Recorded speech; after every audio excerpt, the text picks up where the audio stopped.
अस्सलाम वालेकुम फ्रेंड्स, मैं हूं ज़ेब और आप देख रहे हैं ज़ेब फूड सीक्रेट्स। तो फ्रेंड्स, आज हम जो है वो मैदे से बर्फ़ी बनाएंगे, जो डिश आपको बहुत ही ज़्यादा पसंद आएगी। चैनल पर नए हैं तो इसको सब्सक्राइब ज़रूर कर लें। तो चलिए शुरू करते हैं।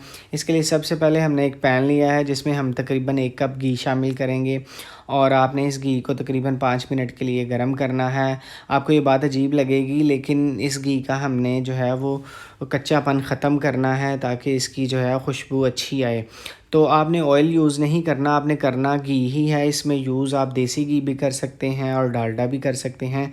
मैं इसमें डालडा यूज़ कर रहा हूँ। तो 5 मिनट तकरीबन हमें हो चुके हैं और इसके बाद आप एक बॉल ले लें जिसमें आप मैदा 1 कप ले लें और उसको अच्छी तरीके से छान लें। मैदा आप घर का यूज़ करें या बाहर का, लेकिन उसको अच्छे तरीके से छान लिया करें। तो जो मैदा हमने छान लिया था उसको हम अब इस घी में शामिल करेंगे और इसको जो है वो अच्छी तरीके से मिक्स कर लेंगे। इसकी जो है वो गुठलियाँ नहीं बनेंगी और इसकी बॉल्स भी नहीं बनेंगी। आप इसको अच्छे तरीके से है जो वो मिक्स करते रहें। तकरीबन आप इसको जो है वो लो फ्लेम पर 10 मिनट के लिए जो है वो मिक्स करते रहें। जैसे ही आप इसको मिक्स करते रहेंगे तो आप देखेंगे कि इसके ऊपर जो है वो बॉल्स आना स्टार्ट हो जाएंगे और इसका कलर भी बड़ा प्यारा सा जो है वो चेंज हो जाएगा। तो जैसे ही आप देख सकते हैं, मैंने वैसे इसमें इलायची भी शामिल की है। तो आप भी कर सकते हैं, सूखा दूध भी शामिल कर सकते हैं। अगर नहीं करना चाहते तो वो कोई इतना ज़रूरी नहीं है। इसके बाद आप इसको एक बॉल में निकाल लें इस तरह से। तो बॉल में निकालने के बाद आप इसको तकरीबन जो है वो 10 या 15 मिनट के लिए ठंडा होने के लिए छोड़ दें। जैसे ये ठंडा हो जाए तो इसमें आइसिंग शुगर जो है वो पिसी हुई वो शामिल करें। हाफ़ कप पहले शामिल करें और इसको अच्छे तरीके से मिक्स कर लें।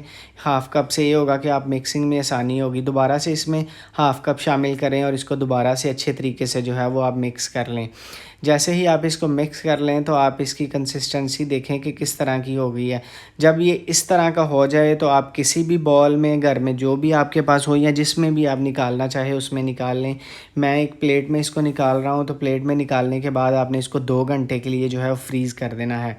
तो 2 घंटे इसको फ्रीज़ किए हुए हो चुके हैं। अब हम इसकी कटिंग कर लें। कटिंग आप जिस तरह की भी करना चाहें तो कर सकते हैं, लेकिन मैं इसकी जो नॉर्मल कटिंग जो की जाती है वही कर रहा हूँ। गार्निशिंग के लिए आप कुछ भी इसके लिए बादाम, पिस्ता या कुछ भी यूज़ कर सकते हैं। तो आप देख सकते हैं माशाल्लाह हमारी डिश जो है वो कितनी प्यारी तैयार हुई है।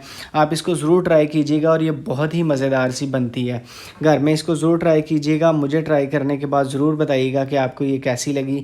मुझे दुआओं में याद रखिएगा। चैनल को ज़रूर सब्सक्राइब कर लीजिएगा। अल्लाह हाफ़िज़ व नासिर।